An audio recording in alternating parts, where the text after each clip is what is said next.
السلام علیکم ورحمۃ اللہ وبرکاتہ۔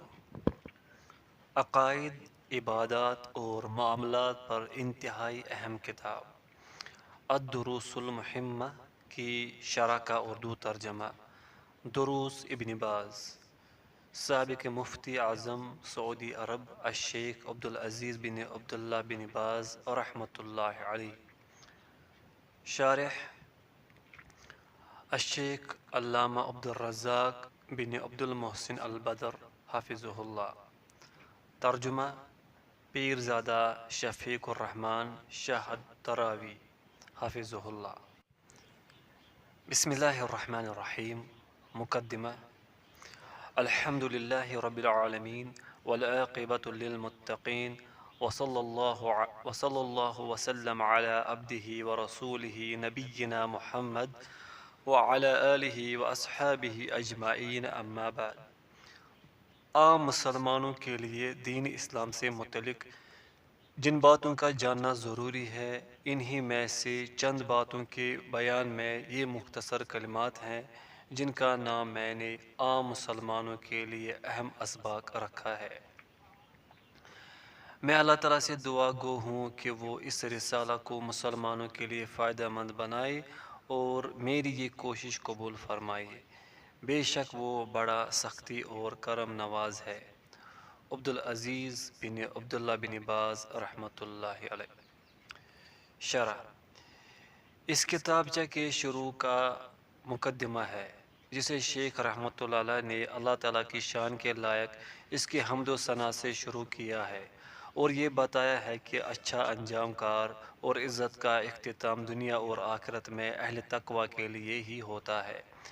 اہل تقوی وہ لوگ ہیں جو باقاعدگی کے ساتھ اللہ تعالیٰ کی اطاعت گزاری کا اہتمام کرتے ہیں اور اس کی نافرمانی سے بچ کر رہتے ہیں، اس کے احکام کی تعمیل کرتے ہیں اور ممنوع امور سے بچ کر رہتے ہیں جن کے اعمال بجا لانے کا مقصد اللہ تعالیٰ کی رضا مندی اور اس سے ملاقات کے دن جنت کا حصول ہے۔ پھر اس کے بعد رسول مجتبی و نبی مصطفیٰ صلی اللہ علیہ وسلم پر درود و سلام، جو کہ اللہ تعالیٰ مخلوق میں سب سے بہترین ہستی ہے اور اس کے بندوں میں سے منتخب شدہ ہے، آپ کی ذات پر درود و سلام اور برکات ہوں۔ پھر یہ بیان کیا ہے کہ یہ مختصر کتابچہ ہے، اس میں نہ ہی اتنی طوالت ہے جس سے اکتاہٹ ہو اور نہ ہی اتنا اختصار ہے جس سے مقصد ہی بیان نہ ہو، بلکہ اس میں اختصار و ایجاز سے کام لیا ہے اور عبارت کی سہولت کو مد نظر رکھا ہے اور صرف ان امور پر توجہ مرکوز رکھی ہے جن سے اللہ تعالیٰ کے فضل و کرم سے مقصود پورا ہو جاتا ہو۔ پھر اس میں خصوصی طور پر بعض ان چیزوں کو بیان کیا ہے جن کی معرفت حاصل کرنا عوام الناس پر واجب ہے، یعنی وہ واجبات اور ضروریات دین، خصوصاً جن سے جاہل رہنے کا عذر معتبر نہیں ہوتا۔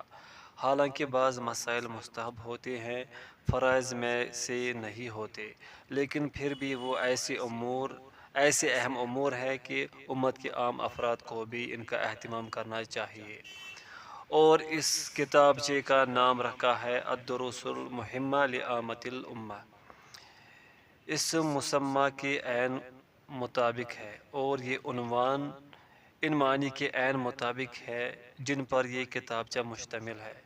اسے دروس کی شکل میں انتہائی بدیع ترتیب سے مرتب کیا گیا ہے، پہلا درس، دوسرا درس، تیسرا درس الی آخرہ۔ المحمہ یعنی وہ اسباق جو انتہائی اہمیت کے حامل ہے، جن کی عوام الناس کو ضرورت ہے۔ مصنف رحمۃ اللہ علیہ اس کتابچہ میں مختلف مضامین لائے ہیں۔ پہلے آپ نے اعتقادی پہلو کو بھی بیان کیا ہے اور اس کے ساتھ ہی امور عبادت بھی واضح کیے ہیں، خصوصاً اسلام کے 5 بنیادی ارکان۔ مزید برآں اس رسالہ میں مسلمان کے ضروری اخلاق بھی بیان کیے ہیں اور کبیرہ گناہوں سے بھی خبردار کیا ہے، اور ان میں سے بعض گناہوں کا یہاں پر ذکر بھی کیا ہے اور ساتھ ہی شرک اکبر سے بہت سخت ڈرایا ہے جو اس دین کا ناقص اور ملت سے خارج کرنے والا ہے۔ یہ مختصر سا کتابچہ بہت سے ان اہم ترین عظیم مضامین کو شامل ہے جن کی عام عوام الناس کو بہت سخت ضرورت ہے۔ شیخ رحمۃ اللہ کا فرمان، میں اللہ تعالیٰ سے سوال کرتا ہوں کہ وہ اس کتابچہ کو مسلمانوں کے لیے فائدہ مند بنا دے اور میری اس خدمت کو قبول فرمائے۔ بے شک اللہ تعالیٰ بہت ہی سخی و کریم اور مہربان ہے۔ یہ بہت ہی عظیم دعا ہے جس میں اللہ تعالیٰ سے اس کتابچہ کو نفع بخش بنانے کا سوال ہے۔ یہ بھی اللہ تعالیٰ کا فضل و کرم اور احسان ہے کہ اس رسالہ کو بڑے پیمانہ پر قبولیت اور پذیرائی حاصل ہوئی ہے۔ بہت ساری مجالس کا اہتمام صرف اس کی تعلیم کے لیے کیا گیا اور بہت سارے لوگوں کو مساجد میں پڑھ کر سنائی گئی، اور اس کے ساتھ ہی اس کے مضامین بھی بیان کیے گئے ہیں، اور پھر اسے عوام الناس کی تعلیم اور امور دین سکھانے کے لیے ایک منہج کے طور پر اپنایا گیا، اور بہت ساری زبانوں میں اس کا ترجمہ کیا گیا ہے۔ یہ تمام امور اس کتاب کی اللہ تعالیٰ کی بارگاہ میں قبولیت کی نشانیوں میں سے ہے انشاءاللہ۔ ہم اللہ تعالیٰ سے دعا گو ہیں کہ اس کے مؤلف کو بہترین جزائے خیر عطا فرمائے اور قیامت کے دن ان کے اعمال نامہ کے باری ہونے کا ذریعہ بنا دے، اور ہم تمام کو اس کتاب سے فائدہ اٹھانے کی توفیق عطا فرمائے۔ اور ہم اللہ تعالیٰ سے یہ بھی دعا کرتے ہیں کہ اس شرح کو بھی قبولیت سے نواز دے اور اسے عوام الناس کے لیے فائدہ مند بنا دے۔ بے شک اللہ تعالیٰ دعائیں سننے اور قبول کرنے والے ہیں۔ پہلا سبق، سورہ فاتحہ اور چھوٹی صورتیں۔ سورہ فاتحہ اور چھوٹی صورتیں یعنی سورہ زلزال تا سورۃ الناس میں سے جس قدر صورتیں ہو سکے انہیں سمجھانا، پڑھانا اور پڑھائی درست کرانا، حفظ کرانا، نیز ان باتوں کی تشریح کرنا جن کا سمجھنا ضروری ہو۔ شرح، یہ اس کتاب الدروس المہمہ لعامۃ الامہ کا پہلا درس ہے جو کہ سورہ فاتحہ اور چھوٹی صورتوں کی تعلیم کے بارے میں ہے۔ شیخ رحمۃ اللہ کی رائے یہ ہے کہ سورۃ الزلزال سے لے کر والناس تک کی تعلیم عوام کو دی جائے۔ ان کے لیے اتنا ہی کافی ہے تاکہ وہ اپنی فرض اور نفل نماز اور تہجد وغیرہ ادا کر سکے، حتیٰ کہ اگر کوئی انسان تہجد میں ایک ہی سورت کو بار بار پڑھنا چاہے تو بھی ٹھیک ہے۔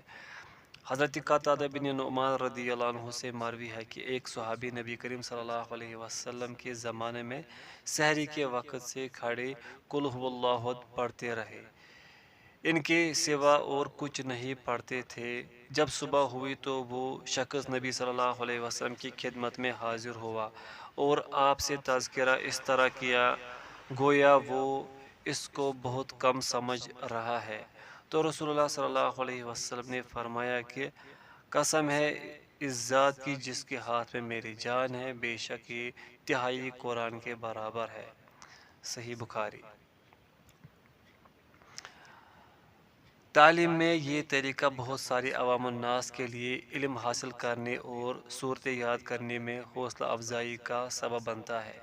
بے شک جب یہ کہا جائے کہ جس چیز کی آپ کو ضرورت ہے اس کے لیے اس قدر صورتیں کافی ہیں کہ زلزال سے لے کر والناس تک کی تعلیم حاصل کر لی جائے، تو انسان میں یہ شعور بیدار ہوتا ہے کہ اسے اپنی عبادت بجا لانے کے لیے جس قدر ضرورت ہے وہ بہت آسان ہے، تو پھر انسان ان کی تعلیم حاصل کرنے کا بڑا اہتمام کرتا ہے تاکہ وہ ان صورتوں کو حفظ کر سکے اور ان کے معانی اور مدلولات سمجھ سکے اور ان کی تلاوت درست کر سکے۔ بس اس کے لیے اگر مساجد میں عوام الناس کی تعلیم کے لیے حلقے قائم کیے جائے جن میں صرف ان صورتوں کی تعلیم پر اکتفا کیا جائے، اور جو کوئی ان کی تعلیم مکمل کر لے اسے کہا جائے کہ آپ نے اپنی ضرورت کو مکمل کر لیا، اب اگر اس سے آگے مزید کچھ حاصل کرنا چاہتے ہیں تو مکمل حفظ قرآن کریم کی حلقات میں تشریف لے جائے۔ بعض لوگ تو ایک ماہ میں اس دروس میں پختگی اور مہارت حاصل کر لیتے ہیں، اور بعض لوگ 2 ماہ میں۔ یہ انسان کی اپنی قدرت و وسعت اور حافظہ کے اعتبار سے ہوتا ہے۔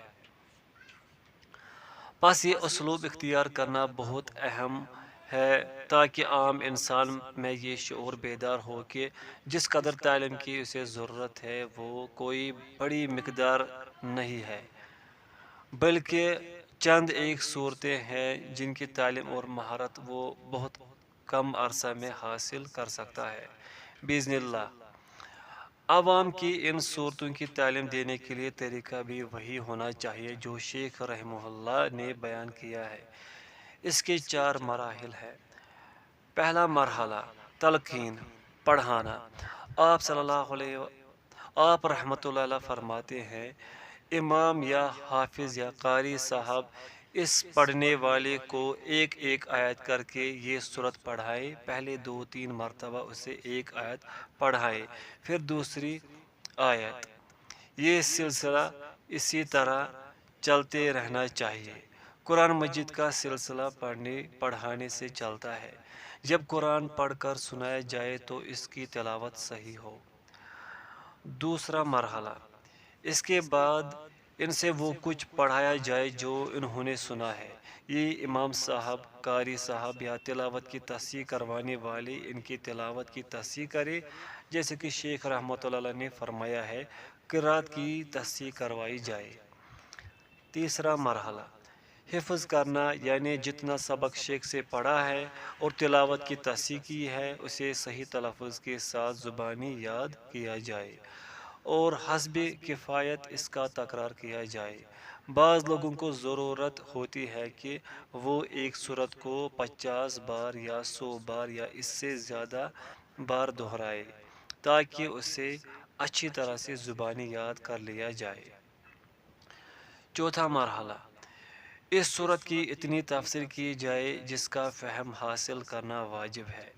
اس سورت کے معانی اور تفسیر مدلولات کا بیان سمجھایا جائے۔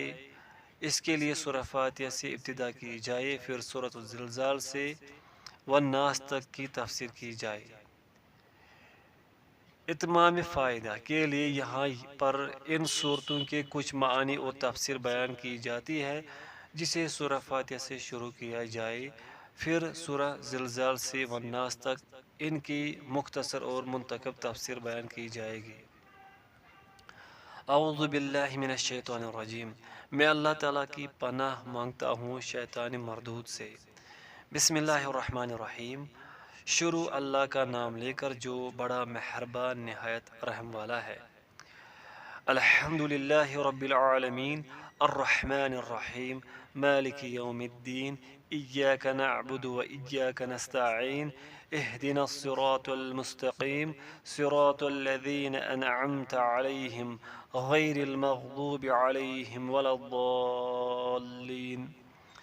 سب تعریفیں اللہ ہی کی ہے جو تمام جہانوں کے رب ہے، مہربان رحم والے، انصاف کے دن کے حاکم۔ ہم آپ کی ہی عبادت کرتے ہیں اور آپ سے ہی مدد مانگتے ہیں۔ ہمیں سیدھی راہ پر چلا، ان لوگوں کی راہ جن پر آپ نے انعام کیا، نہ ان کی راہ جن پر غصے ہوا، اور نہ گمراہوں کی راہ۔ اعوذ باللہ پڑھنا۔ مشروع طریقہ یہ ہے کہ مسلمان جتنی بار بھی قرآن مجید پڑھے ہر بار شروع میں اعوذ باللہ پڑھے۔ استعاذہ یعنی اعوذ باللہ پڑھنے میں اللہ تعالیٰ کی بارگاہ میں التجا اور طلب ہوتی ہے کہ وہ بابرکت ذات اسے شیطان مردود کے شر سے بچا کر محفوظ رکھے۔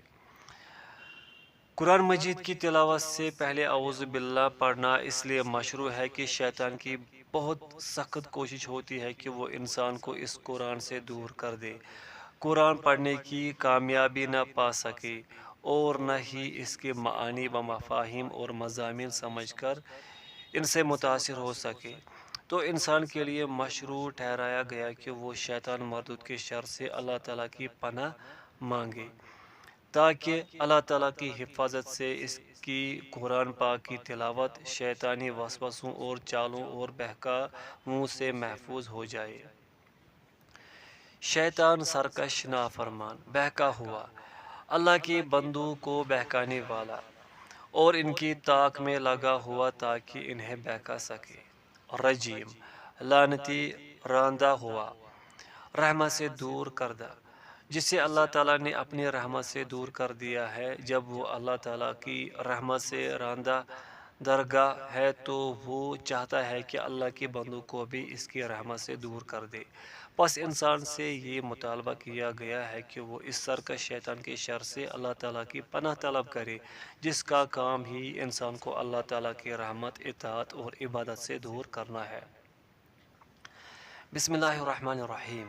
بسم اللہ کتاب اللہ کی ایک آیت ہے جس سے سورۃ توبہ کے علاوہ ہر سورت کے شروع میں پڑھا جاتا ہے۔ بسم اللہ یہ اللہ تبارک و تعالیٰ سے مدد طلب کرنے کا ایک کلمہ ہے۔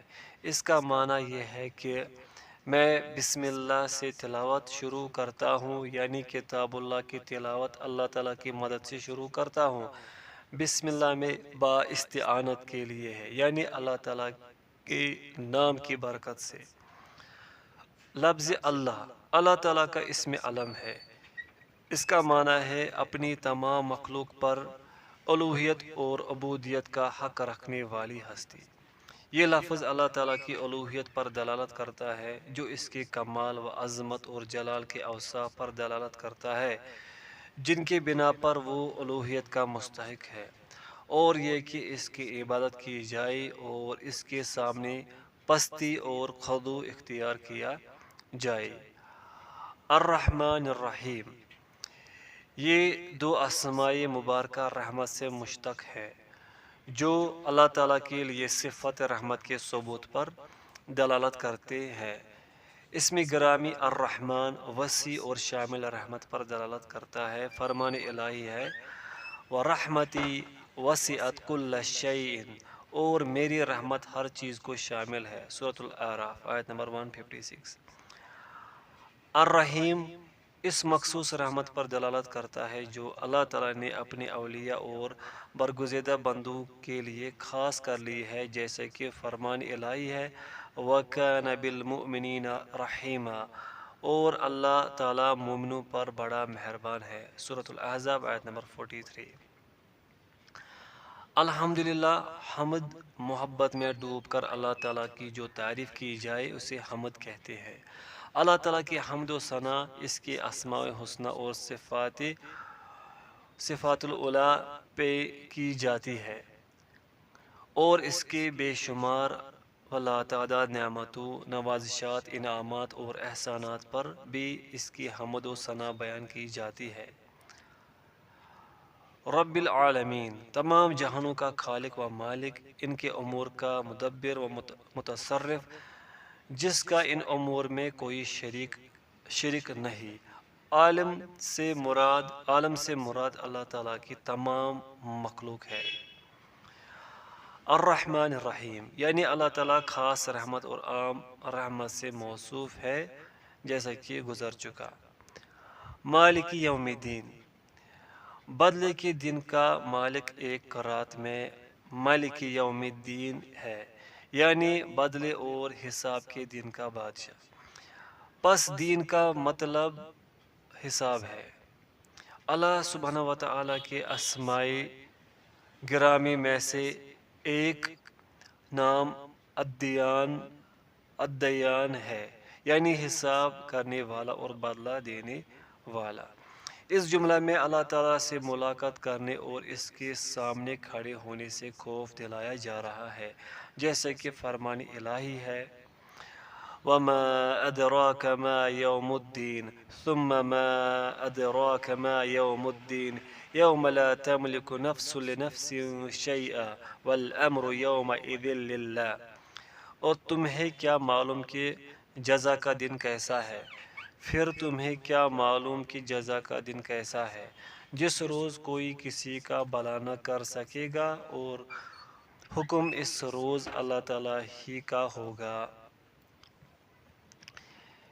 ایاک نعبد و ایاک نستعین، اس میں اللہ تعالیٰ کی خالص عبادت کرنے اور اس سے مدد طلب کرنے کا ذکر ہے۔ بس یہ کہا جا رہا ہے کہ ایاک نعبد، یعنی میں اپنی عبادت خالص تیرے لیے ہی کرتا ہوں، تیرے علاوہ کسی کی عبادت نہیں کروں گا۔ اور وَإِيَّاكَ نَسْتَعِينُ، اور میں اپنی مدد طلب کرنا بھی تیرے ساتھ خاص کرتا ہوں، تیرے سوا کسی سے مدد بھی نہیں مانگتا۔ بس ایاک نعبد کہنے میں شرک سے برات ہے، اور وَإِيَّاكَ نَسْتَعِينُ کہنے میں ہر قسم کی قوت و طاقت سے برات ہے۔ ایاک نعبد میں کلمہ لا الہ الا اللہ کے حقائق پائے جاتے ہیں، جبکہ وَإِيَّاكَ نَسْتَعِينُ میں لا حول ولا قوت الا باللہ کے معانی پائے جاتے ہیں۔ ایاک نعبد شرک اور ریاکاری سے اخلاص ہے، جبکہ وَإِيَّاكَ نَسْتَعِينُ خود پسندی اور تکبر سے نجات۔ اہدنا الصراط المستقیم، یعنی اے اللہ ہمیں راہ دکھا اور ہمیں توفیق دے کہ ہم اس صراط مستقیم پر چل سکے اور اس کی اتباع کر سکے۔ فرمان الہی ہے وَأَنَّ هَذَا صِرَاطِي مُسْتَقِيمًا فَاتَّبِعُوهُ وَلَا تَتَّبِعُوا السُّبُلَ فَتَفَرَّقَ بِكُمْ عَن سَبِيلِهِ، اور بے شک یہ میرا سیدھا راستہ ہے، پس تم اسی پر چلنا اور راہوں پر نہ چلنا کہ اللہ کے راہ سے الگ ہو جاؤ گے۔ سورۃ الانعام۔ یہ اللہ تعالیٰ کا وہ دین ہے جسے اس نے اپنے بندوں کے لیے پسند کر لیا ہے، اس کے علاوہ کوئی بھی دین اللہ تعالیٰ کو پسند نہیں ہے۔ صراط الذین انعمت علیہم، جو کہ انبیاء کرام علیہم السلام، صدیقین، شہداء اور صالحین کی جماعت ہیں، اور یہی حضرات بہترین ساتھی اور قابل اتباع لوگ ہیں جنہوں نے علم نافع اور عمل صالح کو جمع کیا تھا۔ بے شک حقیقی نعمت اس پر ہوتی ہے جو اہل علم ہو اور اسے عمل کی توفیق دی گئی ہو۔ غیر المغضوب علیہم، اس سے مراد یہودی اور وہ لوگ ہیں جو ان کے راہ پر چلتے ہیں، جو حق بات تو جانتے ہیں مگر اس کے مطابق عمل نہیں کرتے۔ ولا الضالین، اس سے مراد عیسائی اور ان کی راہوں پر چلنے والے ہیں جو بغیر علم و بصیرت کے اللہ تعالیٰ کی عبادت کرتے ہیں۔ یہاں پر مقصود علماء سوء اور گمراہ عابدوں، ملنگوں اور فقیروں سے ڈرانا اور خبردار کرنا ہے، جیسے کہ حضرت سفیان بن عیینہ رحمۃ اللہ علیہ فرماتے ہیں، ہمارے علماء میں سے جو کوئی گمراہ ہو جاتا ہے اس میں یہود کی مشابہت پائی جاتی ہے۔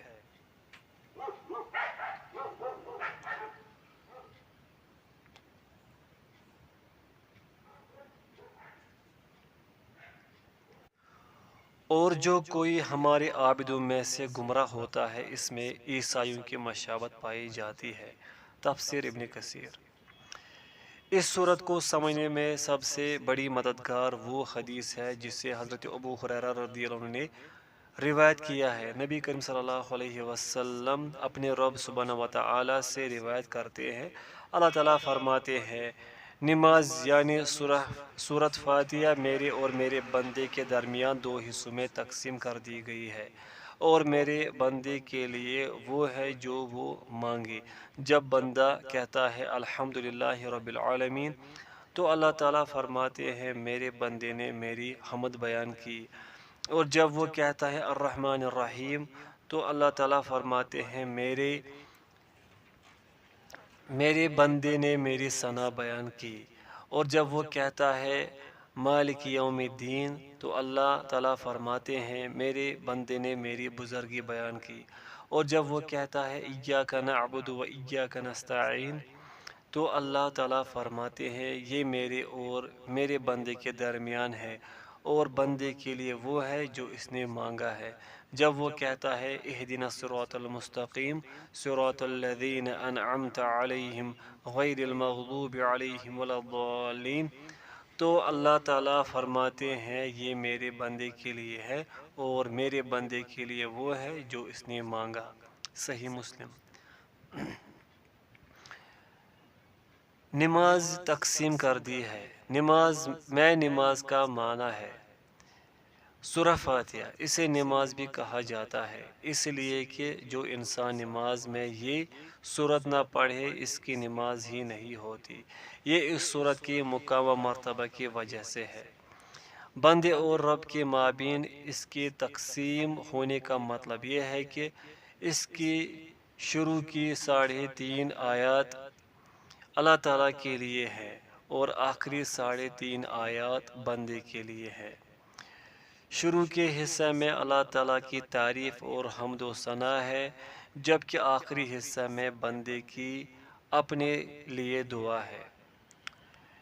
اس سورت کا نام ام القرآن بھی ہے، اس لیے کہ یہ سورت اجمالی طور پر ان مضامین کو اپنے اندر سموئے ہوئے ہے جو تفصیل سے پورے قرآن کریم میں بیان ہوئے ہیں۔ یہ سورت مفید دروس اور سبق آموز باتوں سے بھری ہوئی ہے۔ اس میں دین کے قواعد اور ایمان کے اصول بیان ہوئے ہیں اور امور شریعت، اخلاق و آداب اور دوسرے امور بھی ہیں جو کہ یہ عظیم سورت اپنے اندر سموئے ہوئے ہے۔ السلام علیکم۔